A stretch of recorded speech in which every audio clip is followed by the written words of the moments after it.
When I first started in business back in 2013, so that's almost 12, 13 years ago, I had absolutely no idea how to run a business. I was a news anchor, but this is what I did have. Because I was a news anchor from the floor of the New York Stock Exchange, typically in the early morning hours before everybody got there, I had to be very technically savvy. I couldn't be afraid of the equipment because if you couldn't see me, and if you couldn't hear me because my battery was dead in my microphone, then nothing I had to say, none of my content mattered.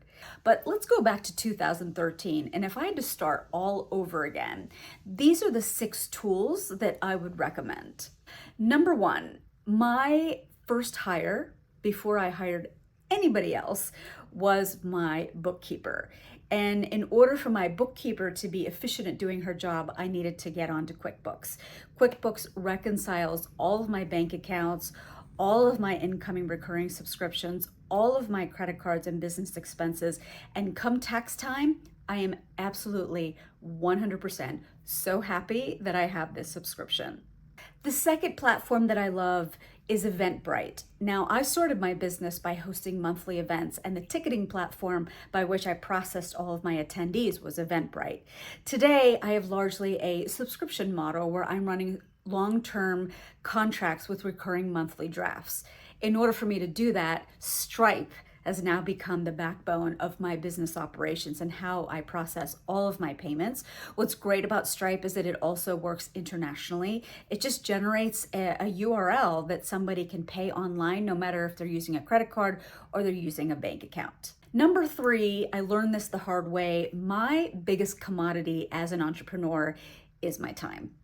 And in order to protect my time and really protect my energy, I've got to be able to have some barriers in place when people are booking time with me, wanting to pick my brain. And Calendly, I wrote a whole Substack on this the other day, is really critical to that because inside of Calendly, I have configured some deal breaker questions. The number 4 tool that I really love is typeshare.co. However, if you are just starting out, you know that there's nothing more daunting than staring at a blank page.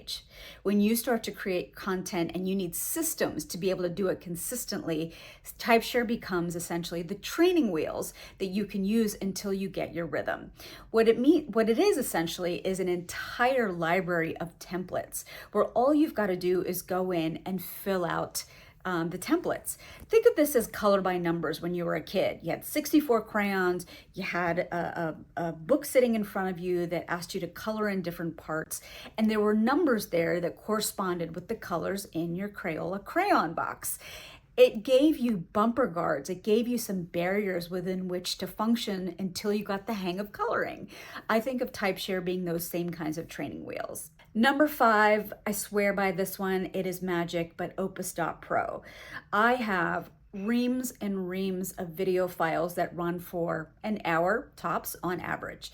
Now, we all know that we're functioning in an attention economy. Thank you, TikTok. And so that means that nobody wants to watch an hour of anything, right? They probably want to listen to Joe Rogan on a podcast for 3 hours, but that's not the same attention span that people give to videos. So Opus Pro is wonderful because it does 2 things. It can take my 16:9, i.e. landscape videos, and turn them into portrait, which is perfect for Instagram, perfect for LinkedIn, perfect for TikTok. It also can cut them down by keyword. So if I am doing, a video interview with somebody on productivity, I can punch in boundaries, and only the clips that have anything to do with boundaries will be spit out with a transcript as well as a title and quick to publish to social. The other thing that I love about Opus Pro, and it's not well advertised, but something that I use, is that let's say I had crappy sound on this video right now. I can throw it into Opus Pro and it'll give me studio quality sound. And of course, is that Opus.pro is a great tool for captioning all of your videos, and it can do it under 5 minutes. You know that part of my business is that I take people outside of their comfort zone. I'm usually working with clients out of country because I believe in big spaces, big ideas.